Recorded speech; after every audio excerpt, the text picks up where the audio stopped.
இவர் இருக்கும் இடம் மிகவும் கலகலப்பாக இருக்கும். வசனகர்த்தாவாக நுழைந்து இயக்குனராய் உயர்ந்து தயாரிப்பாளராக இப்போ வளர்ந்து இன்று நடிகராக அவதாரம் எடுத்திருப்பவர். விநியோகஸ்தராக அவ்வப்பொழுது மாறிவிடும் இயக்குனர் சக்தி சிதம்பரம் ஐயா அவர்களை வாழ்த்தி பேச அழைக்கின்றோம்.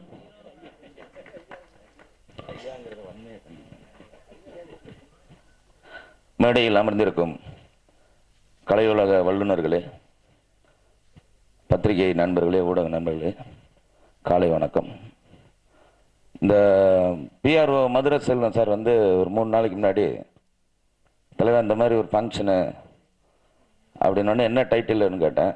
அப்பாவி காட்டேரினாரு. உங்களுக்காக வச்ச டைட்டில் மாதிரி இருக்கு அப்படின்னு நான். அதுக்கப்புறம் இங்கே வந்து பார்த்து அந்த சாங் பார்த்த உடனே மிரட்டலாக இருந்துச்சு. உண்மையிலே music director sir, lyric writer 2 பேருக்கும் என்னுடைய வாழ்த்துக்கள். அந்த கொஞ்ச நேரம் அப்படிங்கிற பாடல் வந்து டிவியில் நிறைய நாள் இருக்கும்னு நினைக்கிறேன். கொஞ்ச நாள் அப்படி தான் ஆரம்பிங்க இல்லையா? அந்த பாடல் வந்து அடிக்கடி போடுவாங்க. அந்தளவுக்கு நல்லா இருக்கு. ஹீரோ நல்ல ஸ்மார்ட்டாக இருக்கார். ஹீரோயின் வந்து ஒரு குட்டி அமலா பால் மாதிரி இருக்குது. அந்த பொண்ணுக்கு என்னுடைய மனமார்ந்த வாழ்த்துக்கள்.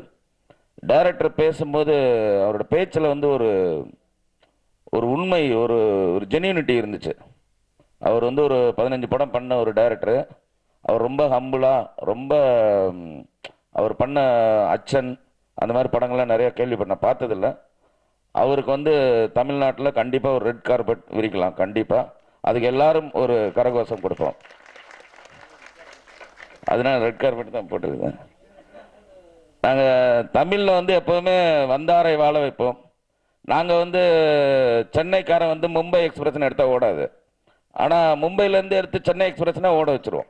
எங்களுக்கு அந்த மாதிரி தமிழர்களுக்கு வந்து ஒரு இது இருக்குது. உங்களுக்கெல்லாம் ஒரு பெரிய ரெட் கார்பெட் இருக்குது.